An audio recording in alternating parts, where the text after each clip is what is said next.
20 December থেকে শুরু হয়েছে দেশের বৃহত্তম চিনি উৎপাদনকারী প্রতিষ্ঠান জয়পুরহাট চিনি কলে আখ মাড়াই।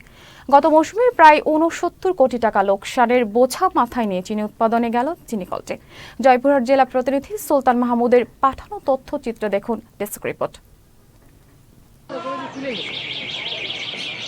জয়পুরহাট চিনিকলের ৬১তম আখ মাড়াই মৌসুম শুরু হয়েছে ২০ ডিসেম্বর। আখের গত মাড়াই মৌসুম থেকে ন্যায্য মূল্য সহ কৃষকরা পাচ্ছেন প্রণোদনা সুবিধা। এই কারণে চিনিকলটি অচলাবস্থা কাটিয়ে পথ খুঁজছেন ঘুরে দাঁড়াবার। আগের বছরগুলোতে আখের কম মূল্য নির্ধারণ, মূল্য পরিশোধে চিনিকল কর্তৃপক্ষের গড়িমসি সহ কৃষক হয়রানির কারণে আখের বদলে বিকল্প ফসল চাষে ঝুঁকেছিলেন কৃষকরা। তবে গত বছর থেকে চিনিকলটি আখের ন্যায্য মূল্য নিশ্চিত সহ সঠিক সময়ে মূল্য পরিশোধের ব্যবস্থা করায় আবারও আখ চাষে ফিরছেন চাষিরা। এ মৌসুমে মিলগেটে প্রতি কুইন্টাল আখ ৬০০ টাকা দরে বিক্রি করার সুসংবাদ পেয়ে খুশিতে আত্মহারা কৃষকরা। তুষার আবাদ করে যে আমরা যে টাকা পয়সা পাতাম না, খুব সমস্যা ছিল, সমস্যা করতো তারা। এখন মোটামুটি তারা ফিল্মের মাঠে আসতেছে, বলতেছে সুন্দর পরিবেশে টাকা তারা দিবে, এবং এই উদ্যোগ নিয়ে আমরা আবাদ করা চাষ করার জন্য উদ্যোগ নিয়ে নিচ্ছি, অলরেডি প্রসেসিং করে ফেলছি। আমার গৃহস্থালী বয়স থেকে শুরুর থেকে আখ চাষ করি বা করতেই থাকবো। এতদিনে আসে আখের মূল্য ভালো দিচ্ছে এবং সারা সব সময় আসতেছে।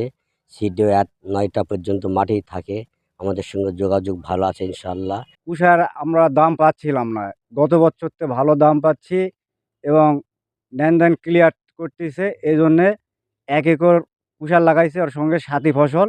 চিনিকল কর্তৃপক্ষ জানায় এ মাড়াই মৌসুমে প্রায় 50,000 মেট্রিক টন আখ মাড়াইয়ের লক্ষ্যমাত্রা নির্ধারণ করা হয়েছে।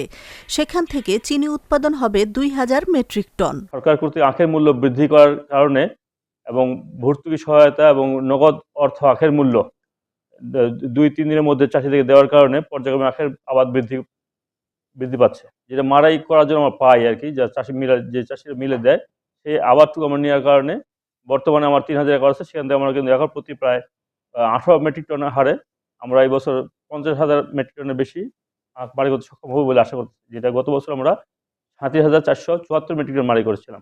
শুধু কৃষকদের ন্যায্য মূল্য সময় মতো পরিশোধ করলেই হবে না, চিনিকলটিকে লাভজনক পর্যায়ে নিয়ে যেতে কর্তৃপক্ষের ইতিবাচক মনোভাব প্রয়োজন বলে জানান সংশ্লিষ্টরা। আশরাফুন নাহার মালা, চ্যানেল এস, নিউজ ডেস্ক।